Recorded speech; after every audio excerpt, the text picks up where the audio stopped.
Tunnel का निर्माण हुए काफ़ी वक्त बीत गया था और सब कुछ बहुत आराम से और ठीक ठाक चल रहा था। लेकिन अचानक एक दिन यहाँ एक दर्दनाक हादसा हुआ जिसने सब कुछ बदल कर रख दिया। इस टनल के आसपास आबादी बहुत कम थी, इसीलिए हर समय यहाँ पानी भी नहीं बहा करता था। जब पानी बहुत भर जाता था तो उस समय इस टनल का प्रयोग किया जाता था। इस टनल में यूं तो कई हादसे हुए, लेकिन एक हादसा ऐसा था जिससे ओंटारियो शहर आज तक उबर नहीं पाया है। एक बार की बात है जब इस टनल में पानी का बहाव नहीं था। इस टनल के पास एक घर में बाप और बेटी रहा करते थे। हवा का रुख बहुत तेज था और चारों ओर सिर्फ अंधेरा था। लड़की घर में अकेली थी और पीछे वाले कमरे में सो रही थी कि अचानक उस घर में आग लग गई और देखते ही देखते आग ने पूरे घर को अपनी चपेट में ले लिया। लड़की ने घर से बाहर निकलने की कोशिश की, लेकिन तब तक उसके कपड़ों को आग ने पकड़ लिया। खुद को बचाने के लिए वह टनल की तरफ भागी, लेकिन टनल में भी उस समय पानी नहीं था।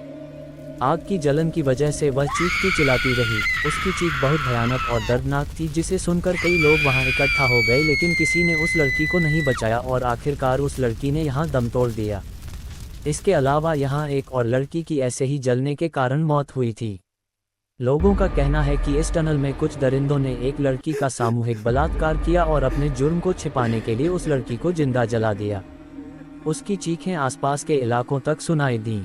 सुबह जब लोग उस टनल में पहुंचे तो लड़की का अधजला हुआ शरीर वहां पड़ा था और तब से लेकर आज तक वहां शरीर के जलने की वैसी ही बदबू आती है जैसी पहले आती थी। रोशनी को देखकर परेशान करती हैं रूहें। स्थानीय लोगों का कहना है कि अगर कोई उस स्थान पर रोशनी करता है तो उन लड़कियों की रूहें उसे परेशान करती हैं।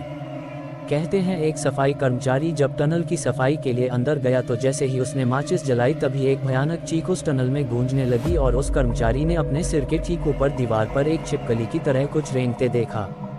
उसका चेहरा जला हुआ था। इस घटना के बाद वह आदमी तो बच गया, लेकिन उसका मानसिक संतुलन बिगड़ गया।